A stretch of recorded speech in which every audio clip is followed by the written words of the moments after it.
할렐루야. 아멘. 할렐루야. 아멘. 자, 우리 먼저 좌우 앞뒤 있는 분들과 인사 한번 나누겠습니다. 사람을 살리고 주님을 닮는 삶 봅시다.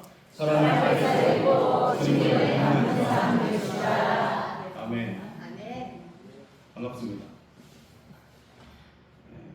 오늘 우리가 함께 나눌 말씀은 우연이 아니라 하나님의 다스림입니다 라는 주제로 하나님의 말씀을 나누겠습니다. 우리는 흔히 예배를 시간에 중점을 두고 생각합니다. 그래서 주일 오전 11시 그 1시간을 잘 지키면 나는 오늘 예배 성공했어, 잘 드렸어 라고 이야기합니다. 주일에는 하나님이 분명 살아계시는 것 같아요. 찬양을 부를 때 마음이 뜨거워지고 말씀을 들을 때는 눈물도 나고 은혜가 또 임하는 것 같아요. 그래서 하나님이 나와 함께 하시지라는 이 뜨거움이 있는 것 같아요. 그래서 이 믿음이 절로 생기는 것 같아요. 근데 문제는 월요일입니다. 웃으시니까 보니까 이제 경험이 있으신 것 같은데, 이 월요일 아침에 보면 바쁩니다. 출근길에 막히고 또 막상 가보면 할 일이 뭐 산더미처럼 또 쌓여있고, 해결되지 않는 이 문제들을 어떻게 처신을 해야 될지, 어떻게 해결을 될지, 이것이 기다리고 있는 거지. 그리고 사람과의 관계도 여전히 복잡해집니다. 협력해서 성을 이루면 좋은데 때로는 내 거 먼저 해야 되니까 네 거는 나중에, 아니 내 거 더 중요해, 나랑 같이 해줘. 복잡해집니다. 건강 문제도 그대로이고요, 경제적인 부담은 줄어들지 않습니다. 그리고 어느 순간 마음속에 아주 조용하게 듣지 못할 수도 있어요. 그런데 하나님께서는 지금도 나와 함께 하시고 계시는지를, 다스리고 계시는지를 되묻기 시작합니다.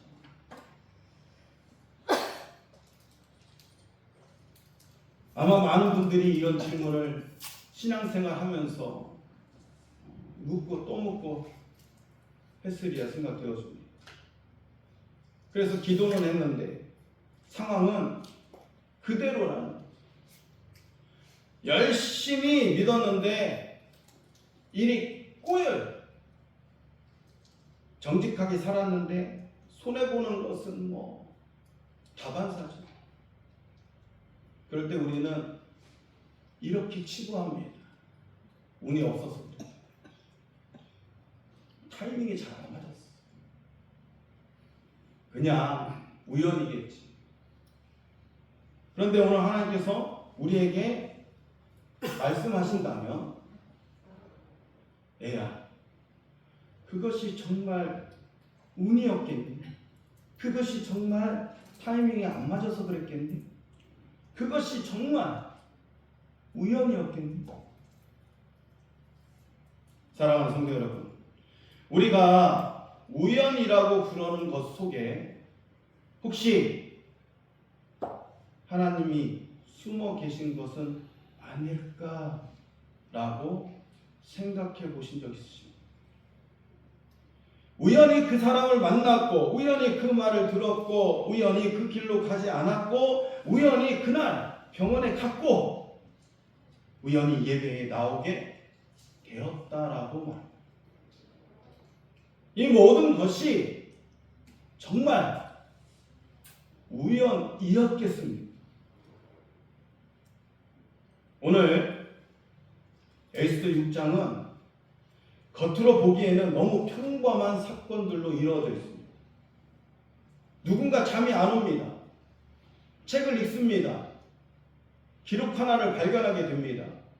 질문 하나가 오갑니다.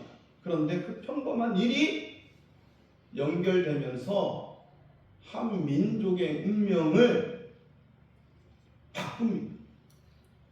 그리고 그 모든 흐름 뒤에는 보이지 않게 하시는, 보이지 않게 일하시는 하나님이 계셨음을 일러주고 있어요. 저것도 우연이 아닙니다. 오늘 읽은 에스더는 참 독특한 책입니다. 왜냐하면 성경 66권 중 가운데에 아주 특별합니다.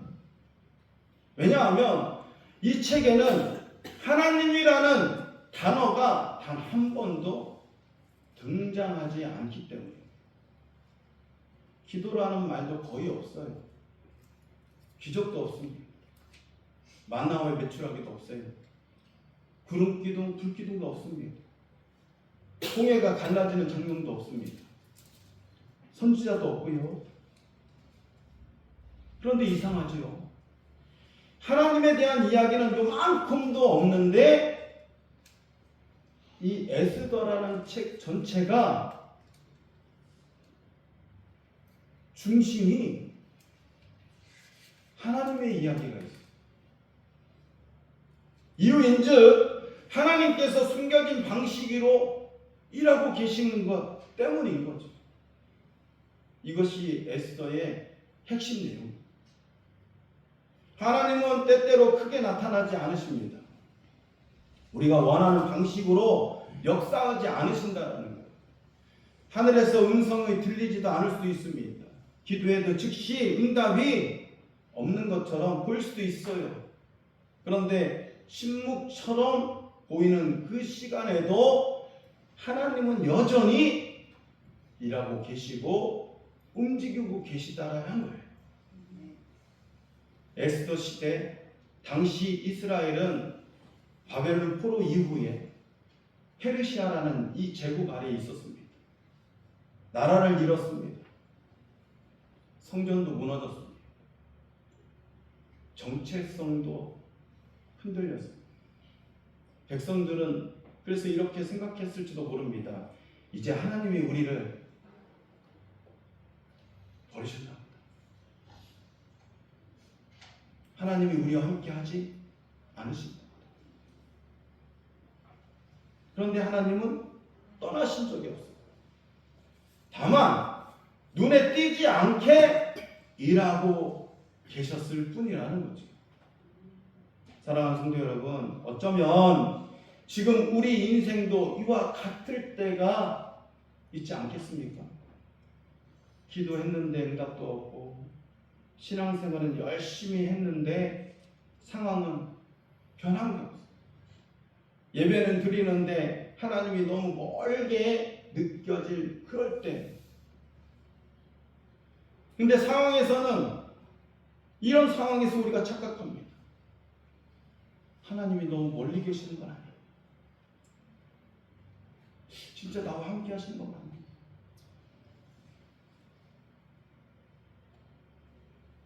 하나님이 침묵하는 것처럼 보일 뿐이라는 거예요.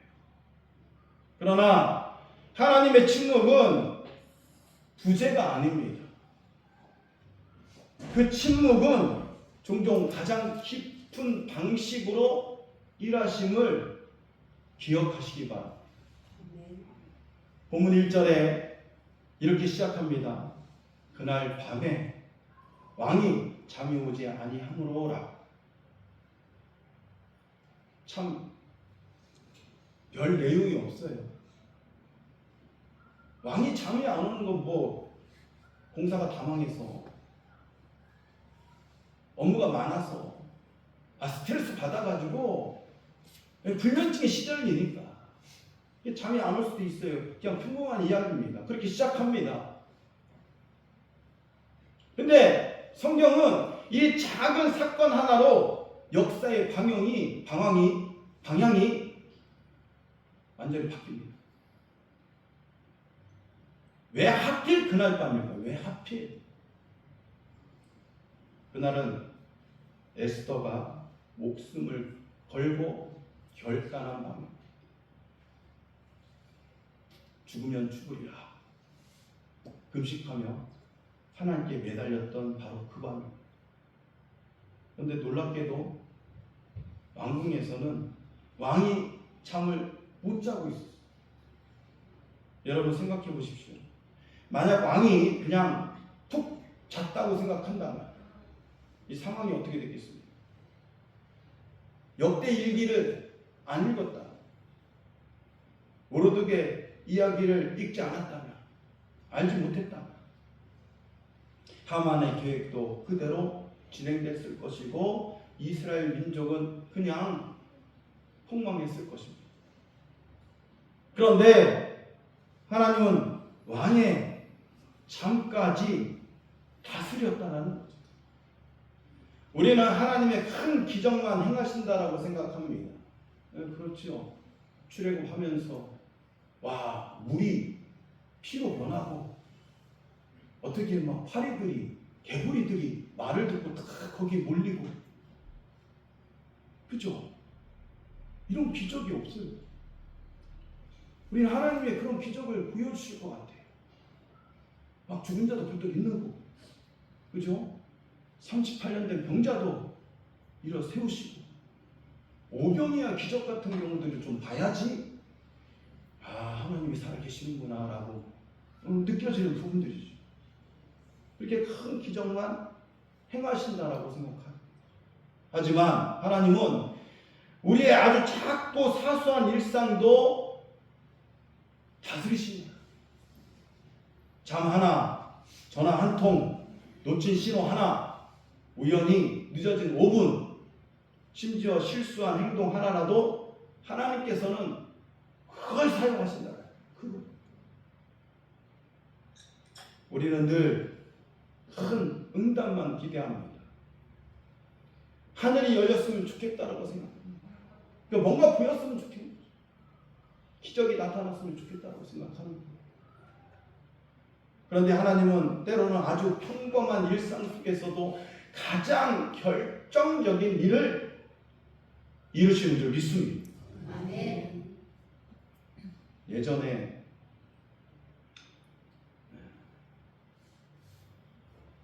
개척교회를 하면서 누군가 이제 이야기하더라고요. 목사님, 저는요 특별한 기적을 경험해 본 적은 없습니다. 그냥 예수 믿고 이 나이 먹도록 평탄한 길만 온 것 같습니다. 와, 은혜네. 은혜입니다. 와, 근데 저는 왜 이렇게 막 그렇게 비포장도로를 달리게 하시는지. 이 말씀이 딱 떠오르는 거예요. 고린도전서 10장 13절.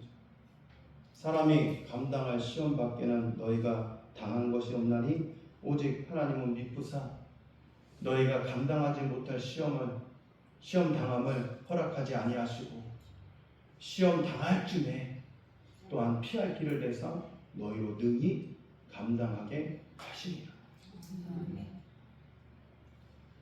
이 사람은 하나님께서 큰 시험 받으면 떨어져 나갈까봐 평탄한 길 가운데 예수 잘 믿게 할 수도 있다라는 생각이 들었어요.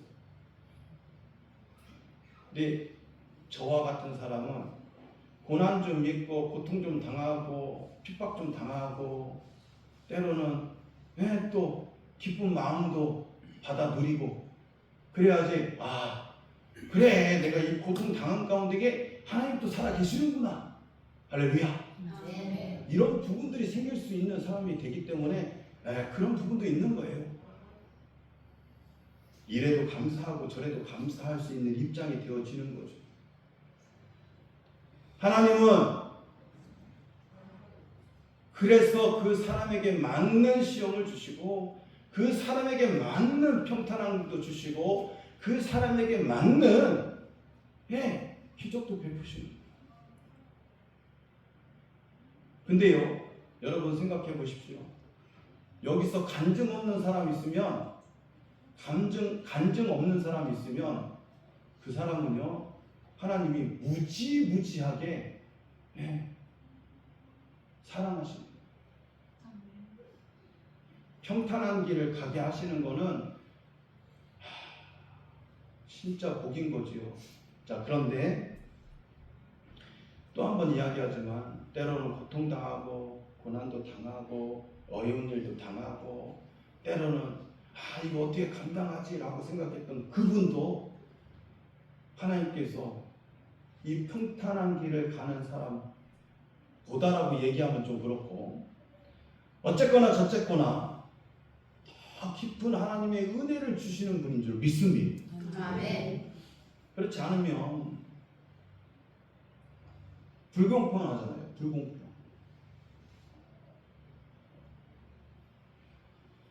그런데 중요한 것은 그런 상황 가운데서도 나는 체험이 없다고, 간증이 없다고 하는 분들도 끝까지, 그죠?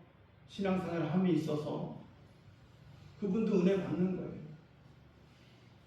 그래서 지금까지 무너지지 않고 여기까지 온 것이 기적이라는 거죠. 후배하려 했던 그날 누군가 전화합니다. 그 전화 받고 다시 용기를 갖게 돼요. 힘들었던 날 말씀 한 구절이 내 마음을 움직이고, 우연히 들은 찬양 하나가 삶을 붙들어줘요. 그것이 다 하나님의 다스리심을 여러분 믿으시기 바랍니다. 아멘. 왕은 잠이 오지 않았지. 근데 역대일기를 읽게 됩니다. 그런데 거기서 모르드게가 왕을 암살하려는 이 음모를 막았던 기록이 나옵니다. 그런데 이상합니다. 모르드게는 그때 아무 상도 받지 못했던 거예요. 억울하지 않겠습니까? 모르드게 입장에서는 억울한 거지. 내가 왕을 살렸는데 아무 기억도 안 해주고. 이런 경험 있죠?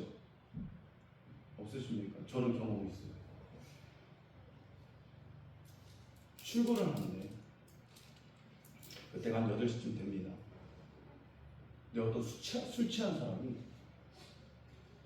그러니까 왼쪽 길은 막혀 있는데 오른쪽 길은 안 막혔어요. 근데 술 취한 사람이 공구차를 끌고 버스 정류장에 학생 하나가 기다리고 있는데 느닷없이 그냥 받아버려요. 그러더니 뒤로 후진하더니 그냥 줄행락을 쳐버려요. 그래서 출근을 하는데 3분이 탔습니다. 그래서 저희 회사를 다녔기 때문에 그때 과장님과 부장님과 제가 탔어요. 그런데 쫓아가자. 저거 잡아야 된다. 쫓아갔어요. 그 뒤에서 우리 차가 쫓아오니까 막 농촌 새길로 막 가는 거예요. 근데 길이 좁아지니까 멈췄어요. 그러고 나서 운전자가 튀어나오더니 도망가는 거예요. 근데 과장님하고 부장님은 연세가 되라서 못 쫓아요. 그래서 그때 제가 나이가 덜 먹었다고 그때는 좀 날씬했습니다. 쫓아가가지고 전 뒤통수를 잘 쳐요. 쫓아가가지고 손바닥으로 뒤통수를 확 밀었어요. 그때 약간 콕 부러져요. 가는 길에 112에 신고를 했죠. 그래서 잡고 있는 상태에서 경찰이 와서 수갑채에서 현행범으로 뺑소니로 잡아넣습니다.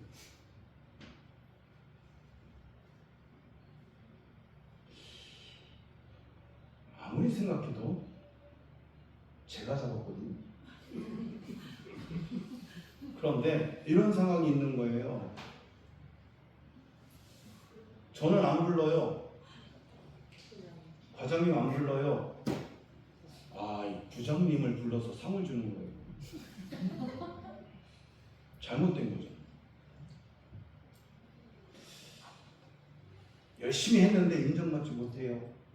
희생했는데 잊혀집니다. 충성했는데 돌아오는 것은 서운함 뿐인 순간이지요. 그런데 하나님은 그 지연된 시간까지도 사용하십니다. 만약 그때 바로 상을 받았다면 오늘 이야기는 끝일 겁니다.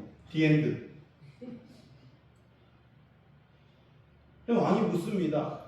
모르드에게 상을 주었느냐? 예, 주었습니다. 끝. 내용은 끝나는 거예요. 그런데 하나님은 그 보상을 늦추셔서 더 큰 일을 준비하고 계시는 거죠. 사랑하는 성도 여러분, 하나님의 침묵은 방치가 아닙니다. 하나님의 지연은 실패가 아닙니다. 하나님은 때로 지금이 아니라 가장 정확한 때에 큰 그림을 그리면서 일하신다. 다만 우리가 조급할 뿐인 거지요. 왜 아직이지? 응답이 왜 이렇게 더디지? 하지만 하나님은 전체 그림을 보고 계십니다. 우리는 한 장면만 보고 기억하지만 하나님은 결말까지 보고 계십니다. 그래서 지금 안 풀린다고 하나님이 안 계시는 것이 아니에요.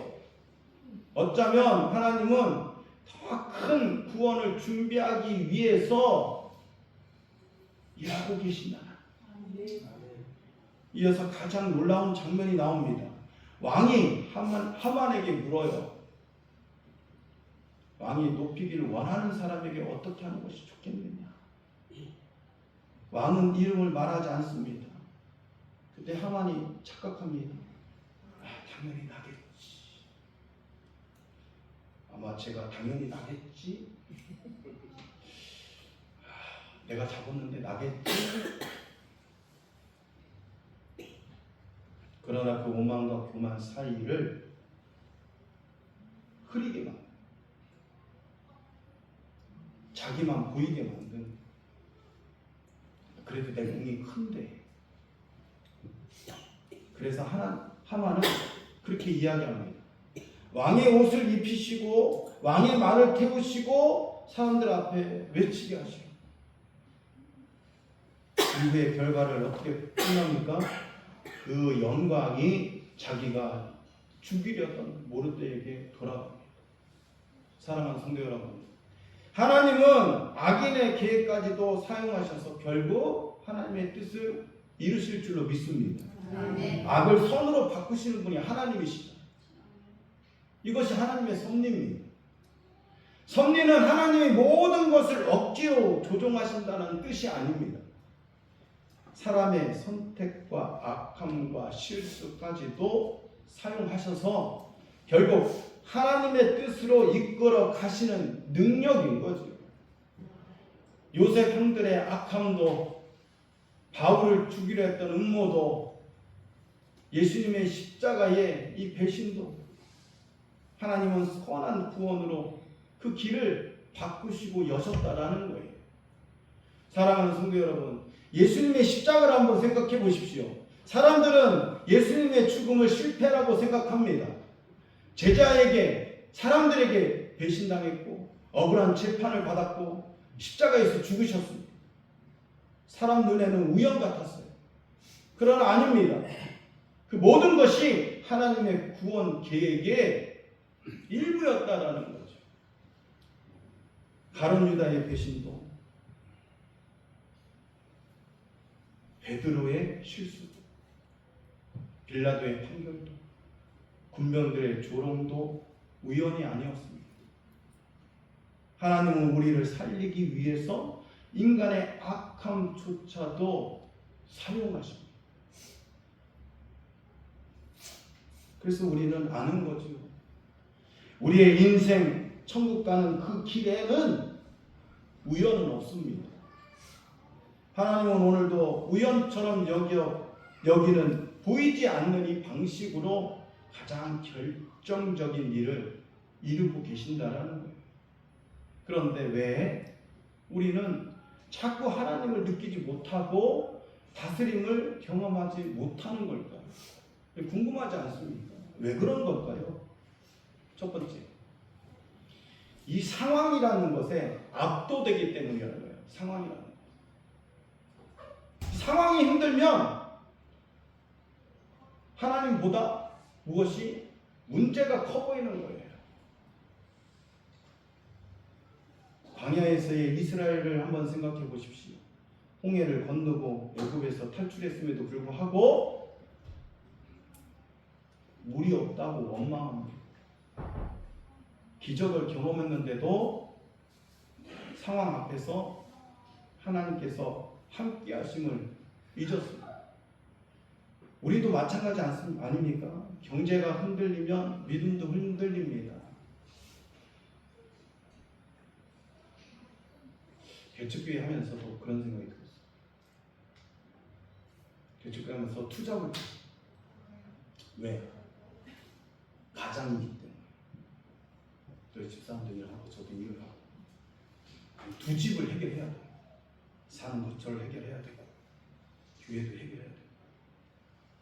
그래서 월세가 140이나. 그러니까 돈이 없어지면 불안한 거예요. 아니, 불안한 거예요. 죽게 살기로 기도합니다. 근데 그것을 또 채워주셔요. 관계가 무너지잖아요. 기도도 무너집니다. 그래서 믿음은 상황을 보는 것이 아니라고 이야기합니다. 상황을 넘어 그 크신 하나님께 집중하는 거예요. 그것이 믿음입니다. 상황보다 믿음이 커지도록 하나님께 기도하는 저와 여러분 되시길 바랍니다.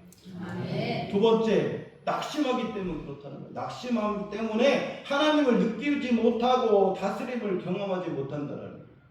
사람은 낙심하면 하나님의 흔적을 못 봅니다. 우리가 새벽마다 시편 106편을 묵상하면서 시편 106편에 뭐라고 얘기해요? 이스라엘의 전반적인 역사를 이야기하면서 이스라엘이 왜 우상을 섬기고 이스라엘이 왜 하나님을 배반합니까? 하나님의 은혜를 잊어버렸기 때문에 그렇다라고 이야기를 드렸습니다. 그러니까 하나님의 흔적을 찾지 못하기 때문에 그 흔적을 받아들이지 않기 때문에 그 은혜를 잊어버리기 때문에 조금만 일이 꼬여 보십시오. 진짜 하나님이 살아계십니다. 늘 이 얘기하면은 예화가 나오죠. 권사님 대한데요. 권사님들 많은데 죄송합니다. 신앙이 두터운 권사님이 계셨어요. 예배란 예배는 다 드리고요. 더욱이 새벽 예배는 안 빠진 그 권사님이 계셨어요. 그 권사님이 어느 날 새벽 기도에 하나님의 은혜를 충만하게 받습니다. 눈물 콧물 짜면서 하나님 제가 죄인입니다. 하나님 은혜 주셔서 감사합니다. 그 은혜 받고 나서 이제 기도를 마치고 집으로 돌아가는데 문을 딱 열고 나가는데 그 문틈에 손가락을 딱 찌은 거예요. 그러면서 이 권사님이 하는 말이 하나님 이것도 하나 못 지켜주십니까?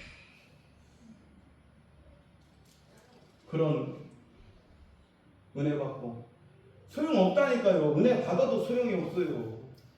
그 순간에 뭐가 더 커 보인 거예요? 네가 아픈 게 더 커 보이는 거예요. 하나님 은혜보다. 그래서 이것도 못 지켜주십니까? 라고 이야기하는 거죠.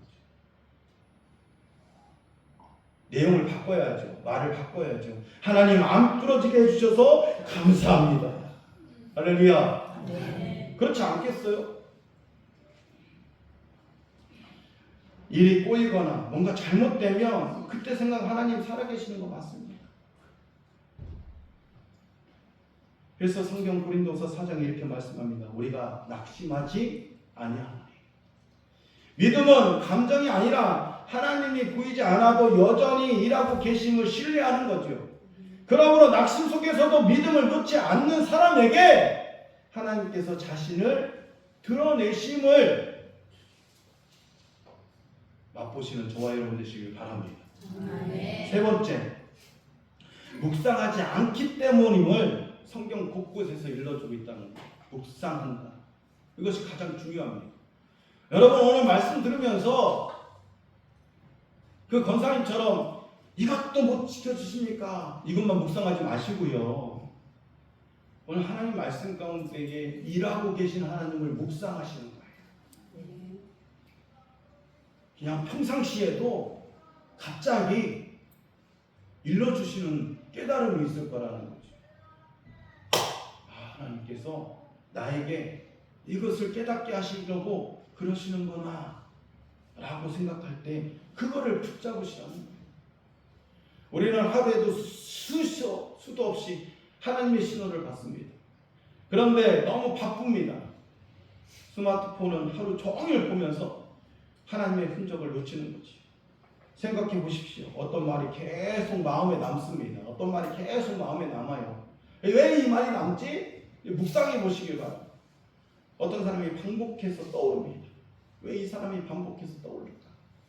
어떤 상황이 계속 이어집니다. 왜 이 상황이 계속 이어질까? 그런데 우리는 그냥 지나갑니다.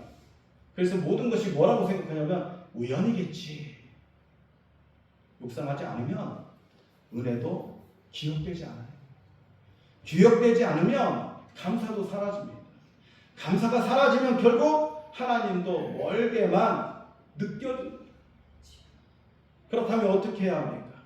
질문해야 하는 거예요. 질문해야 돼요. 묻고 따지고. 하나님 왜 이 말씀을 저에게 듣게 하셨습니까?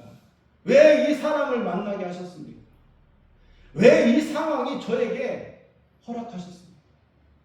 이 질문이 우연을 섭리로 바꾸는 하나님을 신뢰하는 믿음의 시작이 될 줄로 믿습니다. 아멘. 그래서 주님, 오늘도 작은 일상 속에서 일하시는 주님을 믿겠습니다 라고 우연이 아니라 하나님의 일하심을 굳게 믿는 그런 믿음의 이야기를,